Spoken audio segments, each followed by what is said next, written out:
Cibao Meat Products, tradición de calidad, presenta...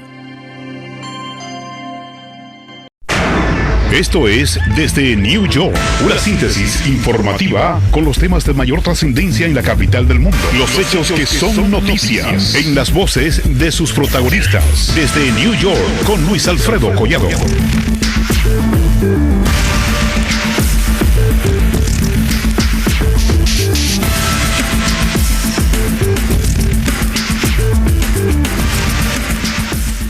¿Qué tal, amigos? Esto es Desde New York, aquí en Canal América. Yo soy Luis Alfredo y los invito a continuar con nosotros porque hoy tenemos un programa especial sobre la Asamblea General de la Organización de las Naciones Unidas y vamos a presentar las participaciones de 3 presidentes latinoamericanos: Luis Abinader de la República Dominicana, Gustavo Petro de Colombia y Javier Milei de Argentina.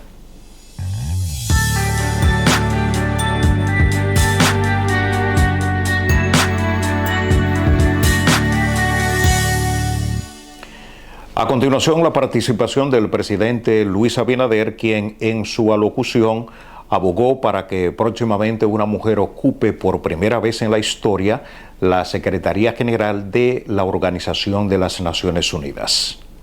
Hace 80 años, de las cenizas de la guerra, nació esta organización, con el firme compromiso de evitar que la humanidad volviera a naufragar en el odio y la barbarie, y la convicción de que la cooperación y el diálogo debían regir nuestra convivencia.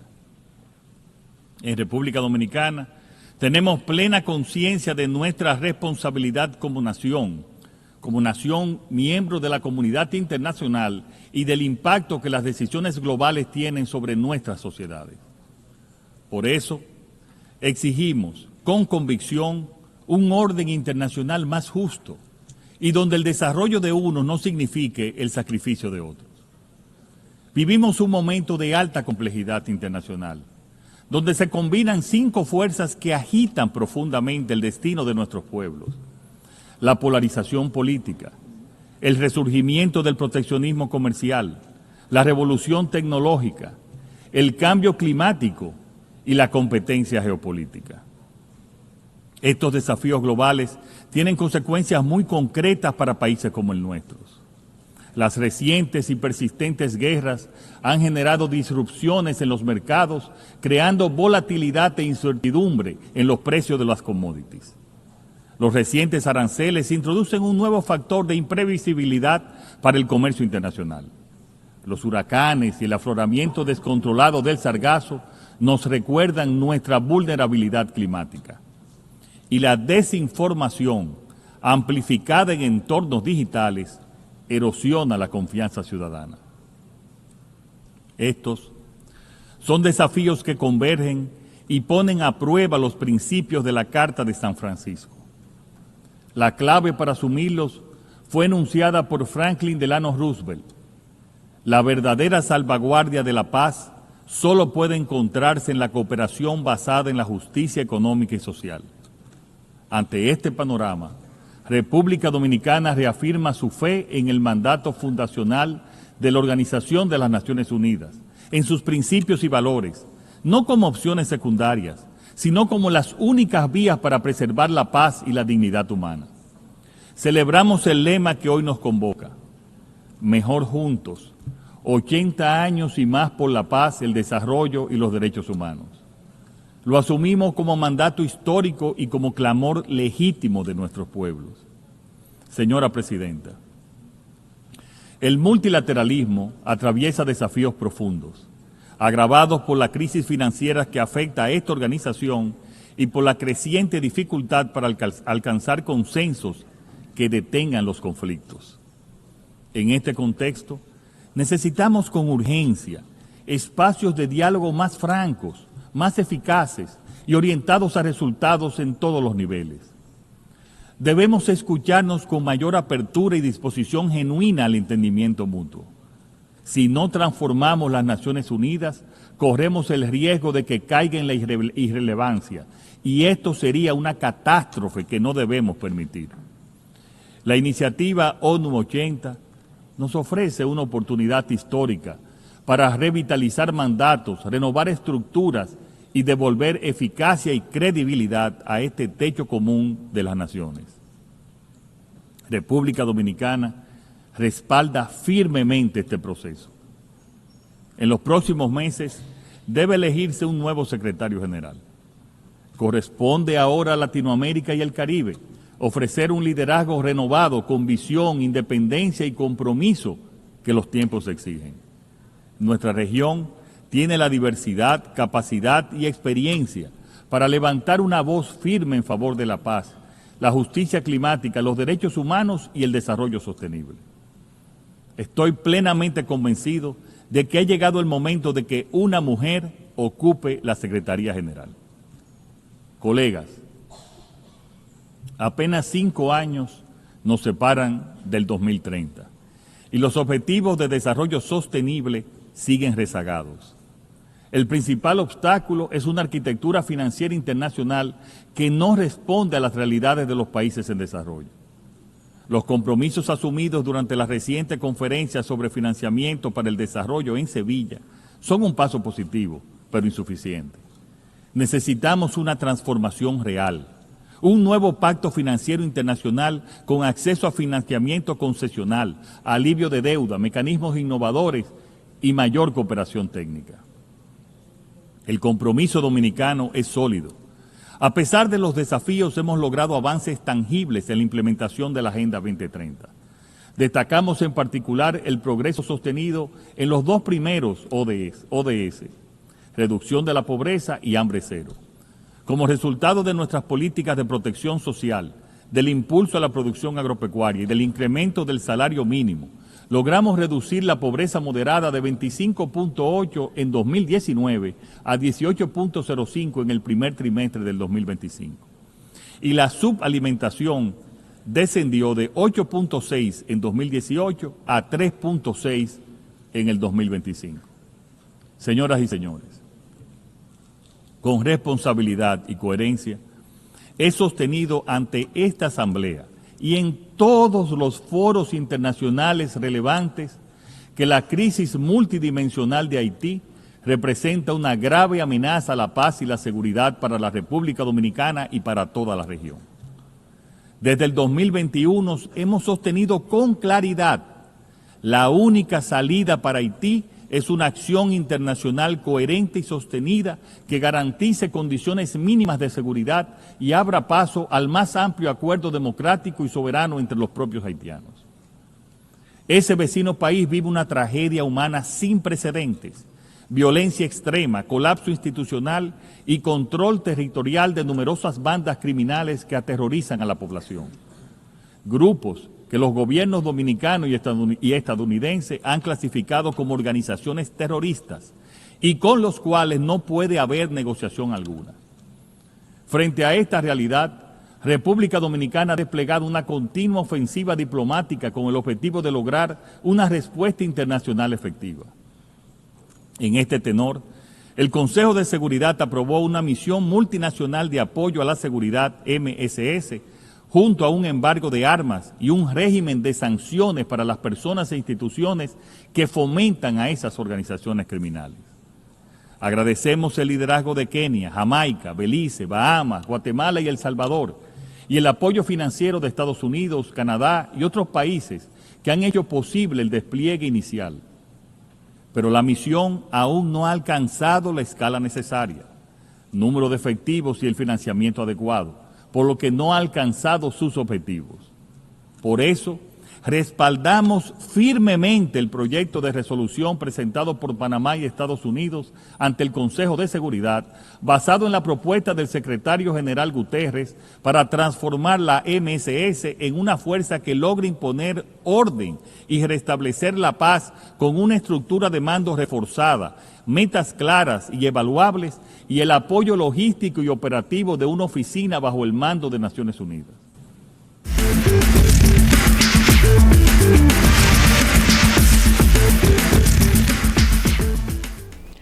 Seguimos presentando desde New York, aquí en Canal América, hoy una edición especial sobre la Asamblea General de las Naciones Unidas y a continuación la participación del presidente de Colombia, Gustavo Petro, quien criticó fuertemente al presidente de los Estados Unidos, Donald Trump, y en rechazo a sus comentarios, la delegación de este país abandonó el lugar donde Petro pronunciaba su discurso. Este es mi último discurso como presidente aquí, ya es el cuarto. En el primero anuncié a la Asamblea que era muy posible que estallara un conflicto al lado de Ucrania en Palestina. Pedí que se hiciera una conferencia de paz. Los que no tenemos bombas ni grandes presupuestos no somos escuchados aquí, pero 4 años después, ya hoy, lo dantesco de la situación de Palestina no me llevó a pensar que lo mismo o casi lo mismo podría ocurrir en el Caribe colombiano cuando tiran misiles a personas jóvenes desarmadas en el mar. Y entonces ahora estamos ante una situación diferente, quizás más global. La barbarie hoy es del planeta, hoy cae sobre la humanidad entera. Los misiles sobre 17 jóvenes desarmados en las aguas del Mar Caribe, quizás algunos colombianos, la persecución, aprisionamiento y encadenamiento y expulsión de millones de migrantes, los misiles que caen sobre las 70.000 personas en Gaza y los matan, la falta de acción sobre la crisis climática, cuyas palabras se borran por orden de Trump, están ligados y obedecen a la misma causa. La migración es una excusa para que una sociedad rica, blanca y racista se crea la raza superior y no mire que sus dirigentes la llevan con toda la humanidad al abismo de su propia extinción. Dicen que los misiles en el Caribe eran para detener las drogas. Mentira, dicha aquí, en este mismo sitio. En el año 2023 y 2024 fueron los años donde más cocaína se incautó y más de 700 capos del narcotráfico fueron extraditados a Estados Unidos y Europa. Los extradité yo. Y la cocaína la incautó mi gobierno. Y no tiramos un solo misil, ni asesinamos ningún joven. Los años donde probé que es más eficaz sustituir voluntariamente con los cultivos de hoja de coca que erradicarla forzadamente con glifosato y fuerza sobre los campesinos pobres de Colombia. He cambiado la fracasada y violenta guerra contra las drogas por una eficaz política antinarcotraficante, que es diferente, no confundir la sustancia muerta con la persona codiciosa. Pero necesitan violencia para dominar a Colombia y América Latina. Necesitan destruir el diálogo e imponer y lanzar misiles asesinos sobre jóvenes pobres en el Caribe. La política antidrogas no es para detener la cocaína que llega a los Estados Unidos. La política antidrogas es para dominar los pueblos del sur en general. No mira la droga, mira el poder y la dominación. Por eso hablo ante ustedes como un presidente desertificado por el mismo presidente Trump, sin que él tuviera ningún derecho a hacerlo, ni humano, ni divino y sin razón mental. Quieren violentar y forzar a decenas de miles de campesinos desde el gobierno de Estados Unidos, que está influenciado por políticos de poder colombianos mafiosos. A centenares de miles de campesinos colombianos los han masacrado como masacran a los niños en Gaza. Las masacres fueron hechas en Colombia por políticos que eran senadores, presidentes, ministros, ligados y sobornados por la mafia colombiana del narcotráfico, aliados al mismo tiempo a la extrema derecha de la Florida en Estados Unidos y ahora aliados al gobierno de Trump, aliados desde hace décadas a los capos del narcotráfico de la cocaína en Colombia, verdaderos esquifos, como dicen los italianos. Aliados a esquifos, hacen la política antidrogas desde Washington, Estados Unidos. No sé si Trump sepa que su política exterior hacia Colombia, Venezuela y el Caribe es asesorada por colombianos que son aliados políticos de la mafia de la cocaína. Yo mismo denuncié con nombre propio a estos políticos del paramilitarismo narcotraficante. Con nombre propio por una década en el Congreso de la República siendo senador. Y me quisieron matar muchas veces por ello. Y quisieran que no fuera presidente y me callara y me silenciara. Y ahora quieren que no continúe un nuevo gobierno progresista. Y por eso me desertifican casi que personalmente y calumnian a Colombia. En Colombia se ha incautado la más alta cantidad de cocaína de toda la historia del mundo y lo hizo este gobierno y me desertifican. En Colombia hemos logrado detener el crecimiento de la tasa de crecimiento de los cultivos de hoja de coca que venía de 43% anual en el gobierno de Duque y lo he bajado en este año a 3%.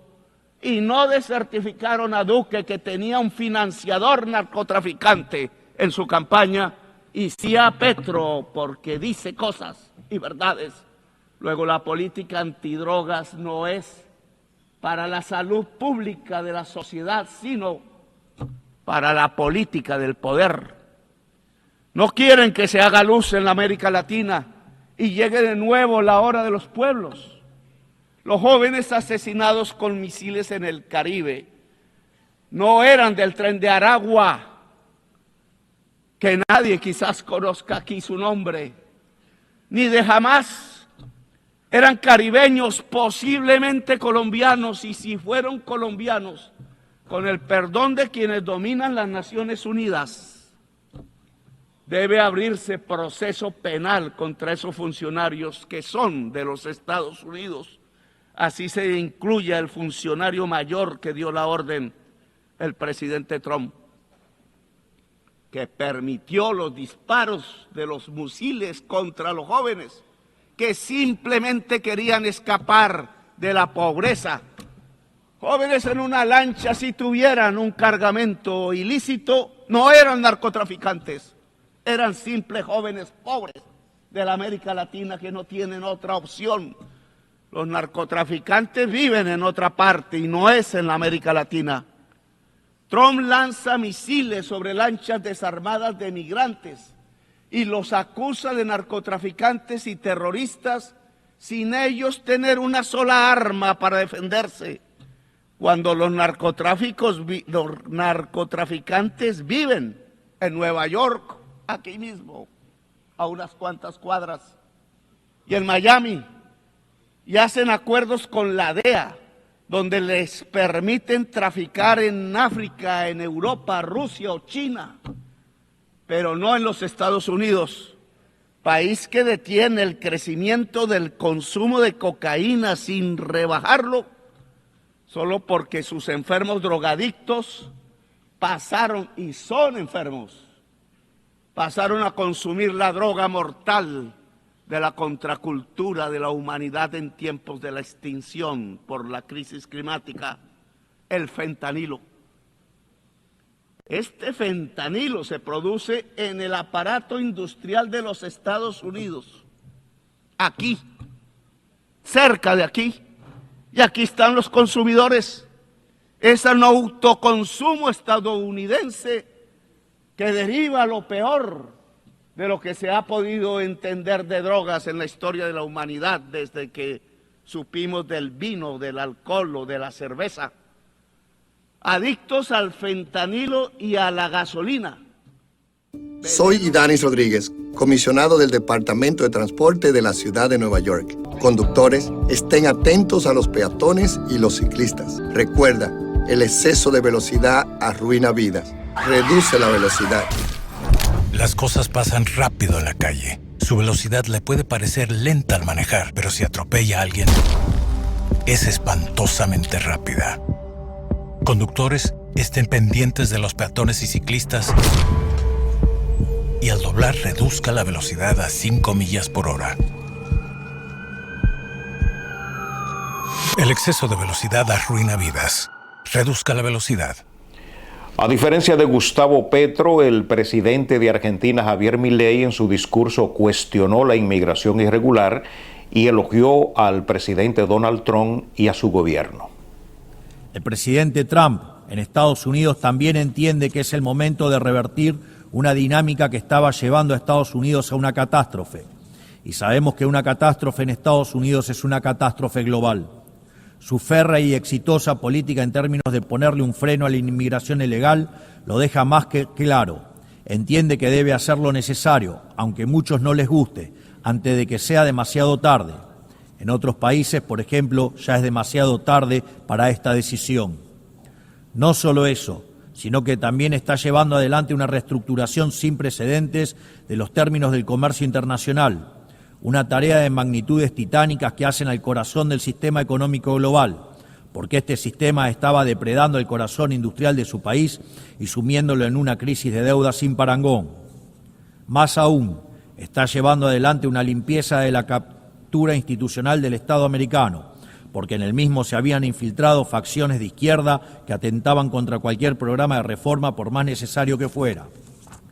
Este tipo de desafíos que tanto el presidente Trump como yo estamos abordando tienen un denominador común que todos los países del mundo e incluso las organizaciones supranacionales deben enfrentar.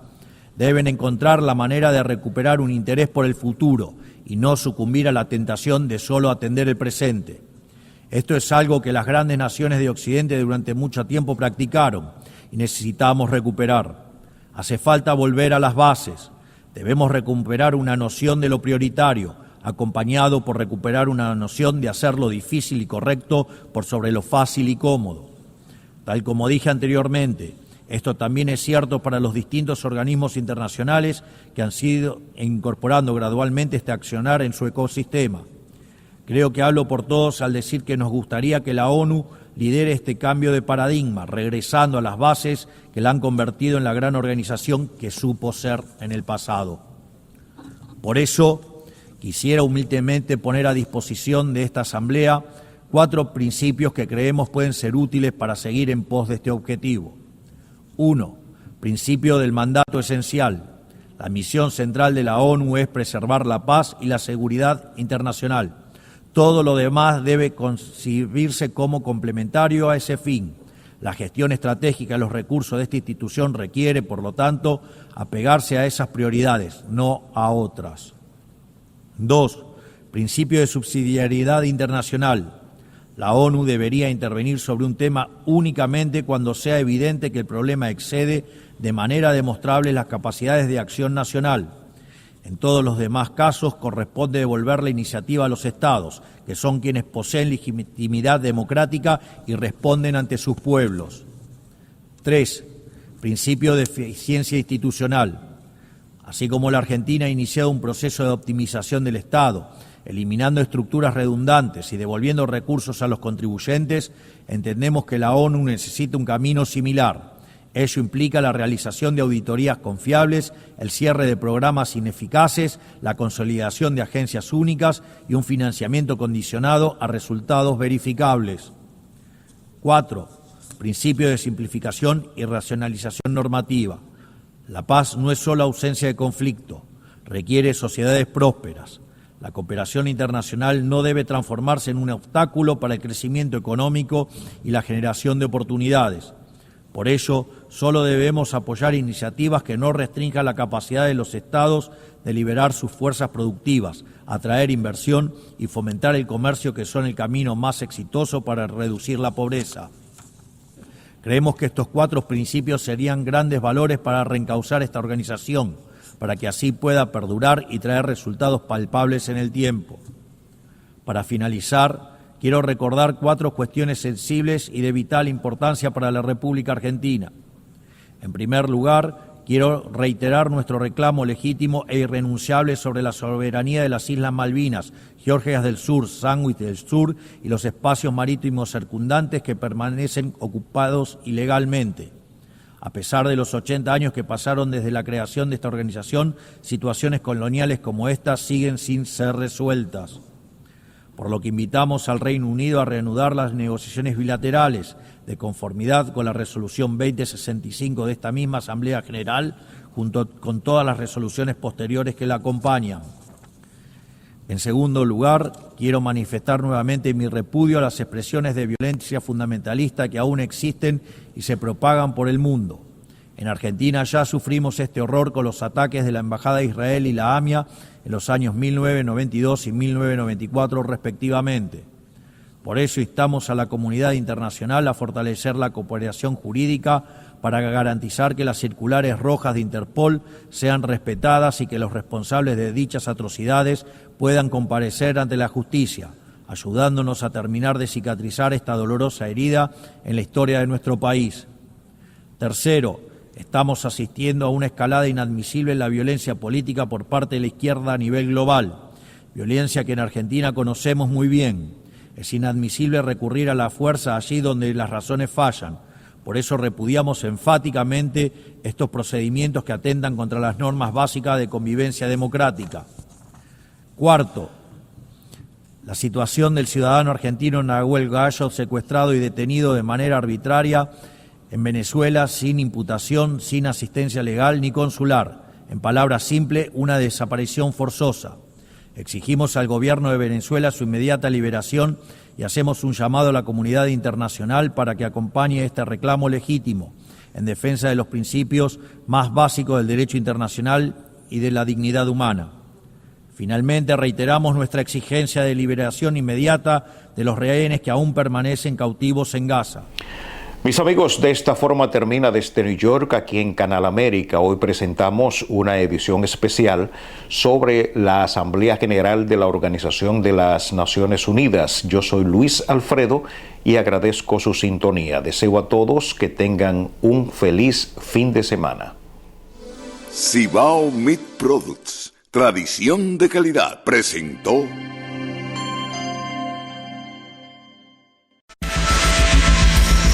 Aquí finaliza Desde New York, su encuentro semanal con la comunidad hispana de los Estados Unidos.